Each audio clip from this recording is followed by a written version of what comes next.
पढ़ा है, सिम्टम्स क्या क्या होता है वो पढ़ा है। अब जो हम पढ़ेंगे वो है,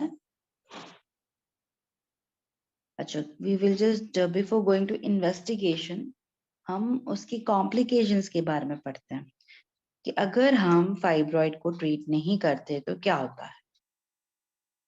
ठीक है बच्चों, so let us go to the complications first and then investigations और ट्रीटमेंट।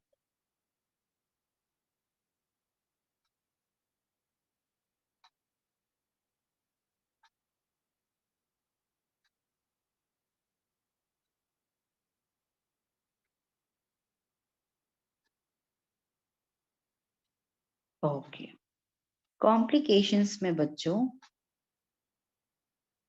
पहला होता है डीजनरेशन।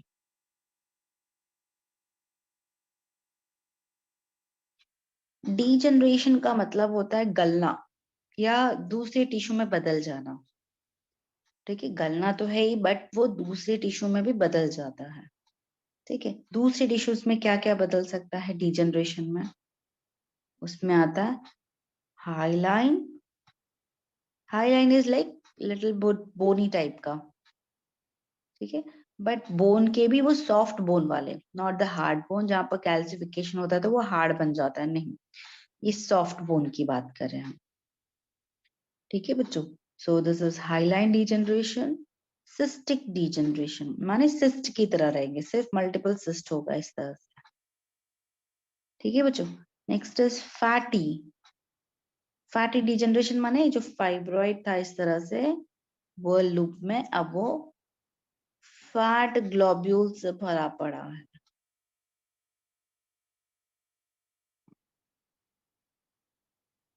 ठीक है, नेक्स्ट इज कैल्सिफिक। कैल्सिफिक माने उसमें कैल्शियम का डिपोजिशन होने लगता है, इस फाइब्रॉइड में छोटे छोटे से कैल्शियम डिपोजिशन हो जाते हैं। ठीक है बच्चों, या you can say it is a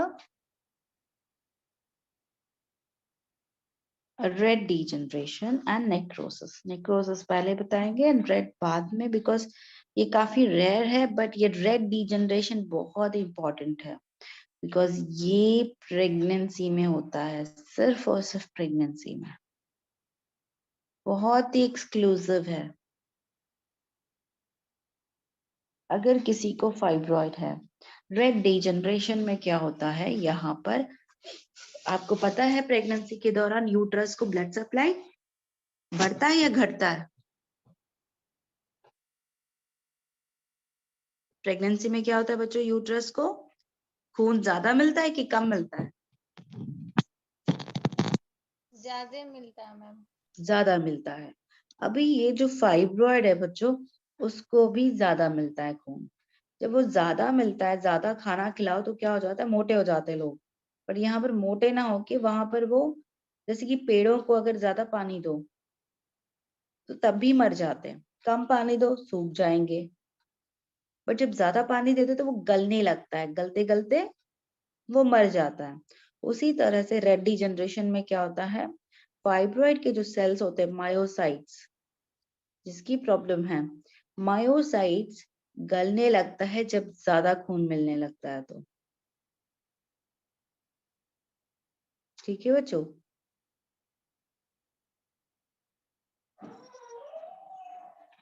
तो इसलिए उसे हम रेड डीजनरेशन कहते हैं क्योंकि वहां पर खून ज्यादा रहता है।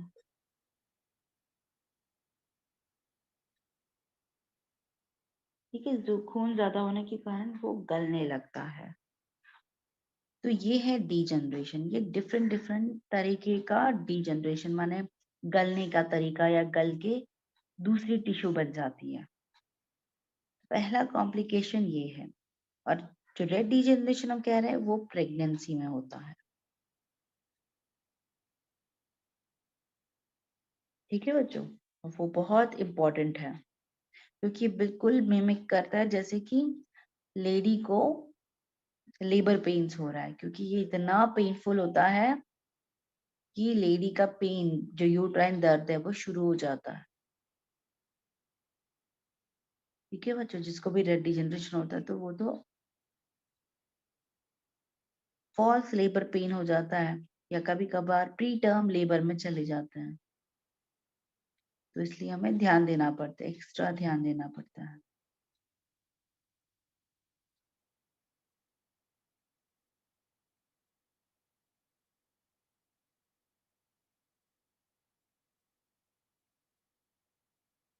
ठीक है बच्चों, this is the first complication. Next is, fibroid increase होके उसका डिजनरेशन होता है। हाँ बेटा, ब्लड सप्लाई इंक्रीज होने के बाद वो गलने लगता है, जैसे कि पेड़ों को अगर ज्यादा पानी दो तो गलने लगता है ना, वैसे यहाँ पर भी फाइब्रॉइड के जो सेल्स है, मायोसाइट्स है, वो भी गलने लगता है। ठीक है बेटा, तो दैट इज, उसको हम कहते हैं रेड डिजनरेशन, और सिर्फ प्रेगनेंसी में होता है वो, और वो लाल रंग के रहता है। जैसे कि फैटी जो होगा वो येलो कलर का होता है, सिस्टिक जो होती है वो थोड़ी व्हाइटिश होती है, कैल्सिफिक भी व्हाइटिश होता है, हाइलाइनस ग्लास टाइप का रहता है, ट्रांसपेरेंट टाइप का। ठीक है बच्चों, बट यहाँ पर जो रेड डिजनरेशन होता है वो रेड कलर का होता है, तो वो डिजनरेशन हुआ। दूसरा है इन्फेक्शन।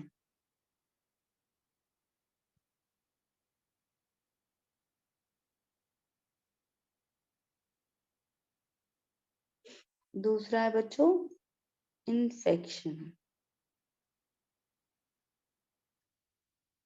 इन्फेक्शन में ये है कि फाइब्रॉइड के आसपास हार्मोन्स एस्ट्रोजन प्रोजेस्टेरोन बढ़ा होता है, ठीक है, और साथ में वहां पर ब्लड सप्लाई भी ठीक ठाक ही रहता है, वहां इन्फेक्शन के चांसेस ज्यादा होता है। ठीक है बच्चों, वहां पर इन्फेक्शन के चांसेस ज्यादा हो जाता है, स्पेशली जहां पर फाइब्रॉइड होता है या फाइब्रॉइड यूट्रस होता है।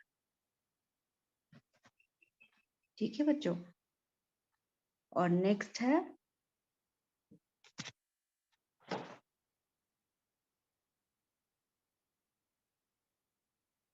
Torsion of सबसीरोजल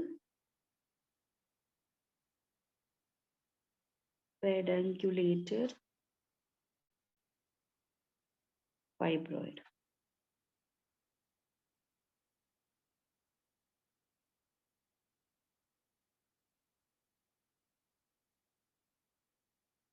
torsion of subserosal pedunculated fibroid, इसका मतलब ये है बच्चों कि जो यूट्रस का ऐसे स्टॉक के साथ फाइब्रॉइड होता है, ये टॉर्शन मतलब घुमाव में चला जाता है, वो इस तरह से बन जाता है।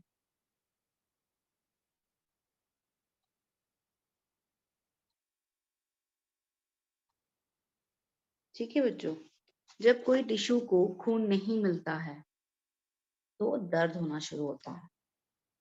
ठीक है बच्चों, दर्द होना शुरू होता है।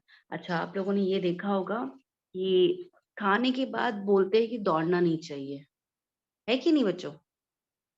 कोई दौड़ता है क्या खाने के बाद? No ma'am. नहीं, बट अगर आपने दौड़ा, सोच लो कुछ इमरजेंसी आ गई जहां पर आपको जाना पड़ा एंड आपको दौड़ना पड़ा, तो क्या होता है? पेट में दर्द होता है ना। होता है। हाँ, क्यों होता है दर्द पता है? जब भी हम खाना खाते हैं तो ब्लड सप्लाई बढ़ जाता है क्योंकि उसको न्यूट्रिशन लेना होता है, बट जैसे ही हम दौड़ते हैं तो अभी खून कहाँ ज्यादा चाहिए? पैरों में। तो ब्लड जो पेट के पास होता है वो डाइवर्ट होके पैरों में जाता है, तो अल्टीमेटली क्या हो रहा है?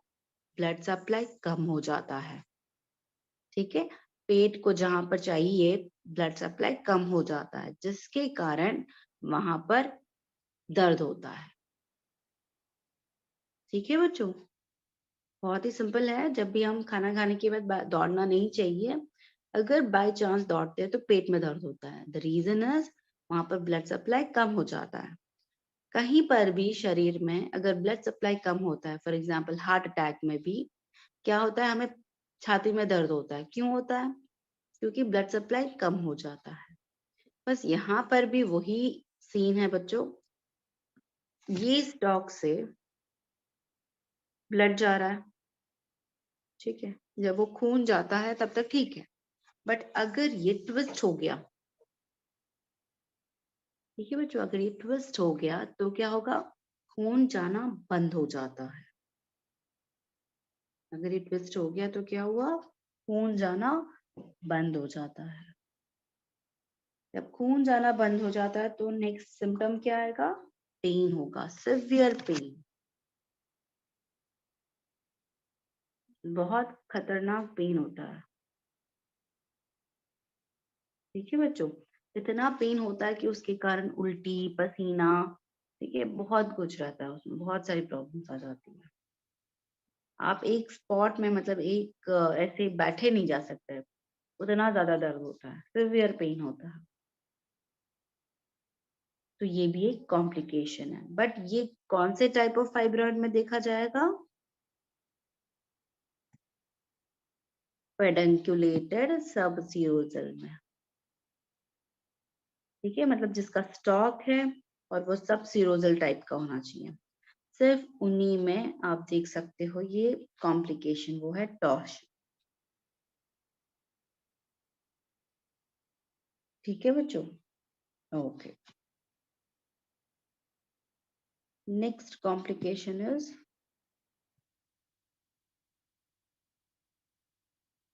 हेमोरेज। ओके, हेमरेज माने अंदर ब्लीडिंग होना। कैसे हुआ बताते हैं। कोई लेडी है जिसको फाइब्रॉइड यूट्रस है, वो सडनली गिर पड़ी और उसे चोट लग गया पेट में। हो सकता है उसको फाइब्रॉइड में जहां पर है उसको वहां चोट लगी है। जब चोट लगती है तो क्या होता है, खून निकलता है। वैसे ही यहाँ पर भी खून निकलता है, तो उसको हम कहते हैं हेमरेज। बट इसके दो तरीके के हैं। अगर ये यूट्रस है और उसके अंदर ये गांठ है, ठीक है, अगर ब्लीडिंग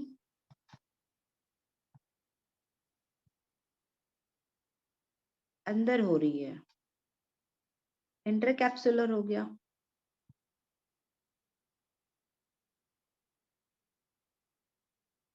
अगर ये ब्लीडिंग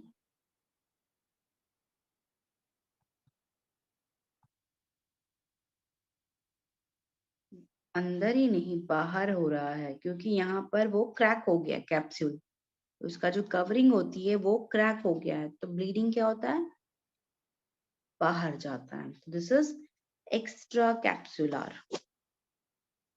ठीक है बच्चों, तो ये ब्लीडिंग इंट्रा कैप्सुलर, ये बाहर जा नहीं रहा है,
सॉरी बच्चों, वो सिग्नल चला गया था, दैट्स द रीजन ब्रेक हो गया। स्क्रीन दिखाई दे रहा है बच्चों अभी? यस मैम दिख रहा है। Okay, so let's start. हमारा जो था अभी had stop at haemorrhage. Haemorrhage माने अंदर ब्लीडिंग होना, चोट लगने के कारण हो सकता है या किसी भी कारण ब्लीडिंग होता है। ठीक है बच्चों, और जब ये ब्लीडिंग होता है तो ब्लीडिंग कैप्सूल के अंदर हो सकता है या बाहर भी जा सकता है, क्योंकि कैप्सूल भी फट गया है। अगर कैप्सूल के अंदर है तो वो इंट्रा कैप्सुलर हेमरेज कहते हैं। ठीक है बच्चों, और अगर ये सरफेस भी रप्चर हो गया है तो यहाँ पर जो खून है वो कहाँ जाएगा? पेरिटोनियम में जाएगा। तो यहाँ पर जो हेमरेज होगा वो होगा इंट्रा पेरिटोनियल हेमरेज। यहाँ पर जो हेमरेज होगा वो कौन सा होगा? Intra peritoneal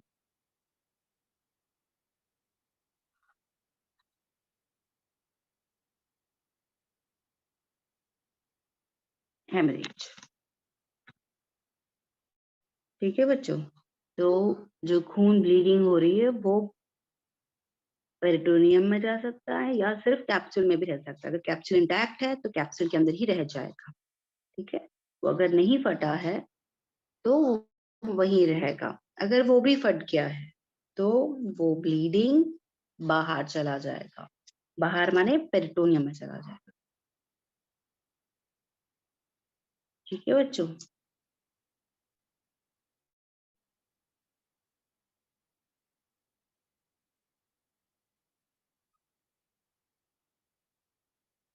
okay. तो ये थे बच्चों कॉम्प्लिकेशंस। अच्छा, एक और कॉम्प्लिकेशन है, दैट इज ट्यूमर फॉर्मेशन।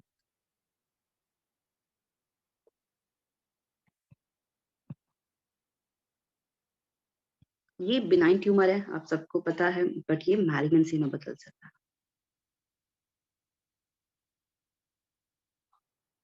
इसको हम कहते हैं मैलिग्नेंट चेंजेस, या दूसरे शब्दों में कह सकते हैं सार्कोमेटस चेंजेस।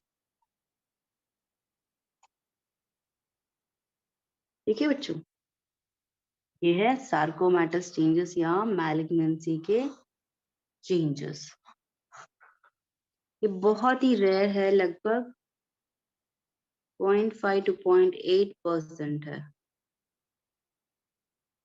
माने 1000 में से सिर्फ 5 लोगों को होगा या 8 लोगों को हो सकता है, उससे ज्यादा नहीं। तो ये है सार्कोमेटस चेंजेस ऑफ फाइब्रॉइड।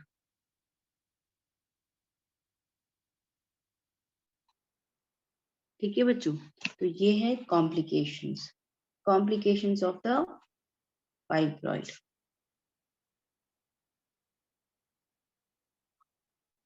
ओके, तो ये कॉम्प्लिकेशंस खत्म हो गए, तो अभी हम इन्वेस्टिगेशंस पे जाते हैं।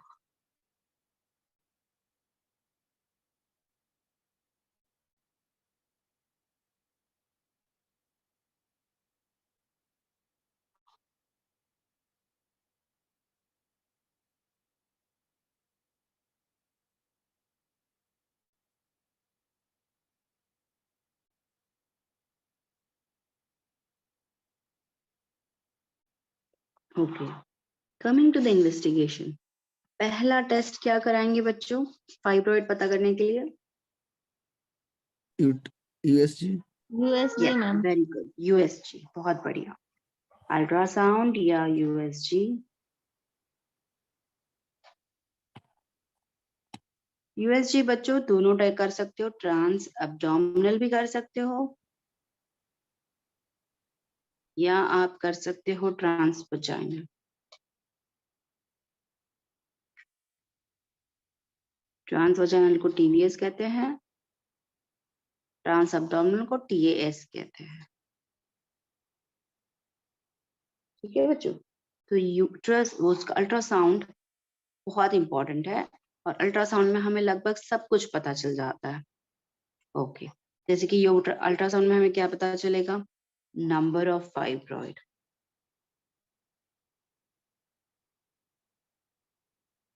उनकी पोजीशन पता चलेगा, आगे की तरफ है, पीछे की तरफ है, साइड में है। ठीक है बच्चों, तो हमें अल्ट्रासाउंड से पता चल जाएगा कि वो कहाँ पर है, कितने हैं।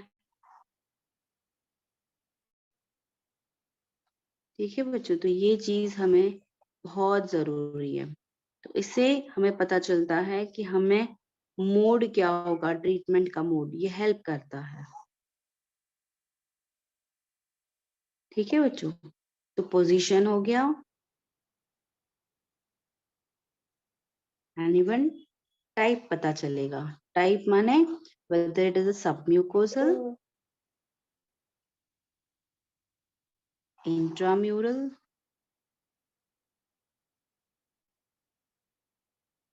या it is subserosal।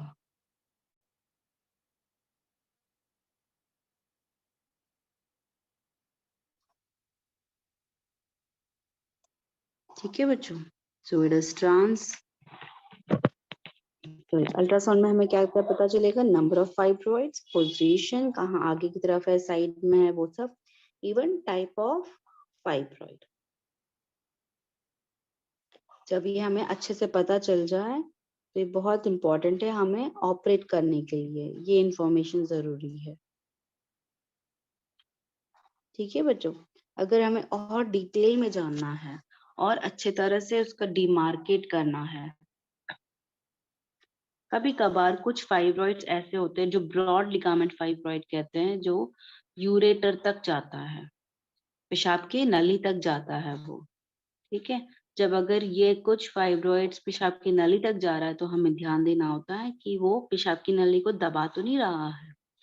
तो उसको और प्रिसाइज, मतलब उसको और अच्छे से जानने के लिए उस समय अल्ट्रासाउंड नहीं बल्कि एमआरआई चाहिए होता है। ठीक है, एमआरआई नहीं, कभी कभार इवन ये भी असफलता रहती है उसके फंक्शन में, तो उसके लिए हमें क्या देखना पड़ता है, दूसरा टेस्ट करना पड़ता है, रीनल फंक्शन टेस्ट का। तो एमआरआई भी हमें लगभग अल्ट्रासाउंड वाले ही इंफॉर्मेशन देते हैं, पर थोड़ा मोर प्रिसाइज है ये।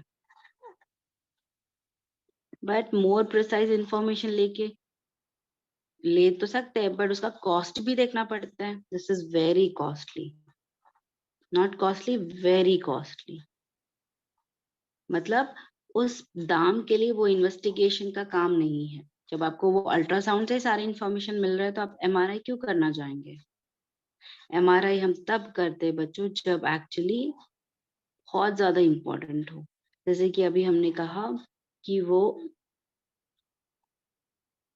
यूरेटर जो होता है अगर उस पर दबाव डाल रहा है तब बहुत जरूरी है कि उसको क्लियर करते हैं कि वो दब रहा है या नहीं दब रहा है, अगर दब रहा है तो कितना दबाव है। ये सारी इंफॉर्मेशन हमें उससे मिलेगा। ठीक है बच्चों, कभी कभार हमें नहीं पता चलता है कि किडनी का कितना इफेक्ट हुआ है, तब हम आईवीपी करते हैं, इंट्रा वीनस पाइलोग्राम। मतलब हम एक डाई डालते हैं खून में जो पेशाब की नली से निकल के बाहर आता है। इससे ये पता चलता है कि दबाव है या नहीं, और क्लैरिटी आ जाती है, और दबाव भी है तो कितना है ये भी पता चलता है, और किस लेवल पे है। ठीक है बच्चों, तो ये बहुत इंपॉर्टेंट और जरूरी है कि किस लेवल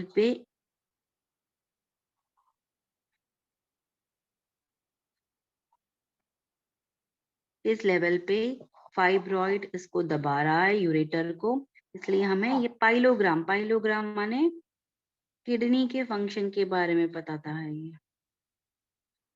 देखिए, जब दबाव होता है तो किडनी काम नहीं कर पाता है, इसलिए आईवीपी भी अगर वहां पर दबाव है तो क्या होगा, ऊपर एक्यूमुलेट हो जाता है। जैसे कि अगर ये किडनी है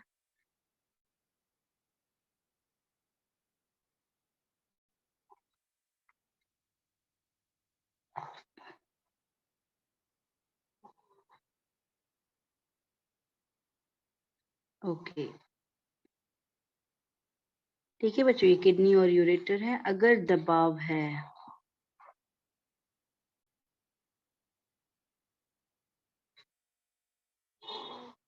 तो यहाँ पर क्या होगा, एक्यूमुलेट हो जाएगा, वो डाई से भर जाएगा।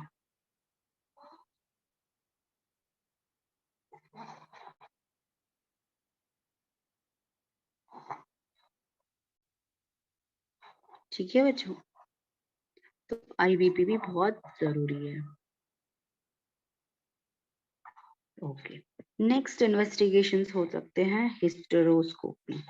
क्यों कह रही हूँ मैं हो सकते हैं, हो सकते तभी होगा बच्चों ये हिस्टेरोस्कोपी अगर ये सब म्यूकोजल फाइब्रॉइड है, तब ये बहुत इंपॉर्टेंट है, क्योंकि ये ना ही डिटेक्ट करता है, ये इससे हम ट्रीटमेंट भी कर सकते हैं, उससे हम निकाल सकते हैं उस फाइब्रॉइड को। सब म्यूकोजल का फाइब्रॉइड सिर्फ हिस्टेरेक्टमी नहीं होता है, उसमें हिस्टेरोस्कोपिक रिमूवल भी कर सकते हैं। तो हिस्टेरोस्कोपी इन्वेस्टिगेशन भी हो गया प्लस ट्रीटमेंट मोडालिटी भी हो गई, मतलब इसे हम ट्रीट भी कर सकते हैं। बट हमें पहले अल्ट्रासाउंड से कंफर्म करना चाहिए, ये सिर्फ ट्रीटमेंट और इन्वेस्टिगेशन सब म्यूकोजल फाइब्रॉइड में इम्पोर्टेंट, क्योंकि सब म्यूकोजल फाइब्रॉइड में इस तरह से रहता है, वो कंफ्यूजन हो जाता है कि ये पॉलिप है या सब म्यूकस फाइब्रॉइड।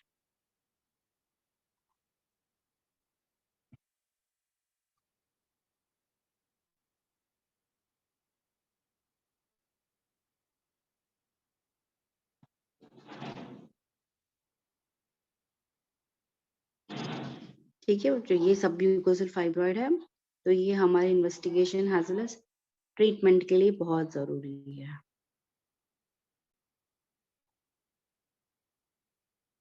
मगर पहले हमेशा ultrasound is the best investigation of choice, वो करने के बाद ही हिस्टेरोस्कोपी आती है। और एक और इन्वेस्टिगेशन प्लस ट्रीटमेंट मोडालिटी जैसे कि हिस्टेरोस्कोपी, वैसे लैप्रोस्कोपी भी होती है। लैप्रोस्कोपी से भी आप इन्वेस्टिगेशन कर सकते हो प्लस ट्रीटमेंट भी कर सकते हो, स्पेशली सब सीरोजल की।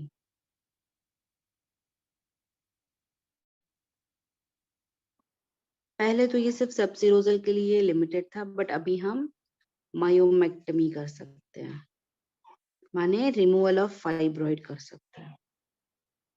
ठीक है बच्चों, लैप्रोस्कोपिक मायोमेक्टमी भी हम कर सकते हैं। तो ये सारे हैं बच्चों investigations related to the fibroid uterus. अच्छा, एक और इम्पोर्टेंट बात है, वो है एंडोमेट्रियल बायोप्सी। बच्चों एंडोमेट्रियल बायोप्सी हम करते हैं जब भी कोई लेडी हैवी मेंस्ट्रुअल ब्लीडिंग के साथ आती है। ठीक है बच्चों, हैवी मेंस्ट्रुअल ब्लीडिंग है तो हम क्या करेंगे, एंडोमेट्रियल बायोप्सी करेंगे, उसके बाद दवाई शुरू करनी चाहिए। एंडोमेट्रियल बायोप्सी हमें हेल्प करता है रूल आउट करने में एंडोमेट्रियल कैंसर।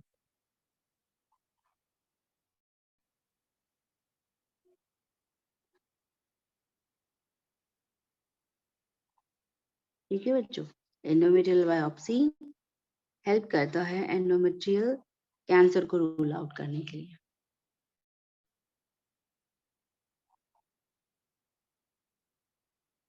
ठीक है बच्चों, सो these are the investigations done for the fibroid uterus.